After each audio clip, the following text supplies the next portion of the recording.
যে ওবায়দুল কাদের বাংলাদেশেই গত 3 মাস ছিলেন। গ্রেপ্তারি পরোয়ানা জারি হওয়ার পরে বাংলাদেশে কোথায় তিনি কিভাবে ছিলেন, কেন তাকে গ্রেপ্তার করা হয়নি, বা তিনি কিভাবে পরবর্তীতে বাংলাদেশের সীমান্ত অতিক্রম করেছে, এই ব্যাপারে আইন শৃঙ্খলা রক্ষাকারী বাহিনীর কাছে একটা ব্যাখ্যা চাওয়া হয়েছে। একইভাবে মন্ত্রিপরিষদের সদস্য যারা আছে ওবায়দুল কাদের সহ বাকিদের ব্যাপারে যারা গ্রেপ্তার আছে, ডক্টর আব্দুর রাজ্জাক যিনি আগের দিন পর্যন্ত এখানে ওয়ারেন্ট ইস্যু হয়েছিল, প্রোডাকশন ওয়ারেন্ট, তাকে আজকে গ্রেপ্তার দেখানো হয়েছে এবং তাদের ব্যাপারেও তদন্ত কার্য চলমান আছে। এবং এই মন্ত্রীদের মধ্যে বিশেষ করে 2-1 উপদেষ্টা যারা গুমের সাথে জড়িত ছিলেন, যারা গুমের মধ্যে 2-1জনকে ছাড়ানোর ব্যাপারে ভূমিকা পালন করেছিলেন এবং তাদের এই গোয়েন্দা সংস্থাগুলোর যারা সম্পৃক্ত ছিলেন, তাদের সাথে গুম কমিশনের ইন্টারভিউর মধ্য দিয়ে এটা দেখা গেছে যে প্রধানমন্ত্রী হাসিনার নির্দেশে যে তাদেরকে রাখা হয়েছে, তারা তার ইচ্ছা এবং অনিচ্ছায় কাউকে আটক রাখা বা ছাড়া হতো, সেগুলো গুম কমিশনের তদন্তে আমরা পেয়েছি। এই বিষয়গুলো নিয়ে আমরা এই তদন্ত করছি এবং এগুলো রিপোর্ট একসাথে আসবে এবং সবকিছুর বিচার একসাথে হবে। পাশাপাশি আমরা আদালতের আজকে দৃষ্টি আকর্ষণ করেছি যে ওবায়দুল কাদের বাংলাদেশেই গত 3 মাস ছিলেন। গ্রেপ্তারি পরোয়ানা জারি হওয়ার পরে বাংলাদেশে কোথায় তিনি কিভাবে ছিলেন, কেন তাকে গ্রেপ্তার করা হয়নি, বা তিনি কিভাবে পরবর্তীতে বাংলাদেশের সীমান্ত অতিক্রম করেছে, এই ব্যাপারে আইন শৃঙ্খলা রক্ষাকারী বাহিনীর কাছে একটা ব্যাখ্যা চাওয়া হয়েছে এবং সেটা 15 দিনের মধ্যে যাতে এই ব্যাখ্যা দেওয়া হয় সেটা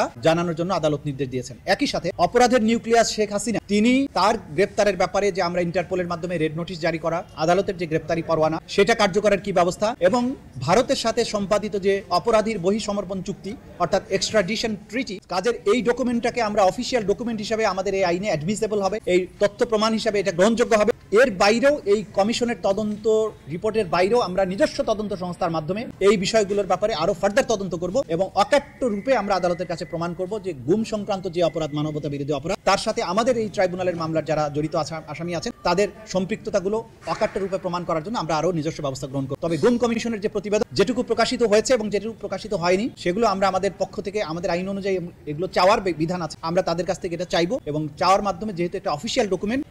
ডকুমেন্ট এই আদালতে ব্যবহার্য, সাক্ষ্য হিসাবে গ্রহণযোগ্য এবং সেই গ্রহণযোগ্য সাক্ষ্যকে আমরা আমাদের মামলার মধ্যে অন্তর্ভুক্ত করব।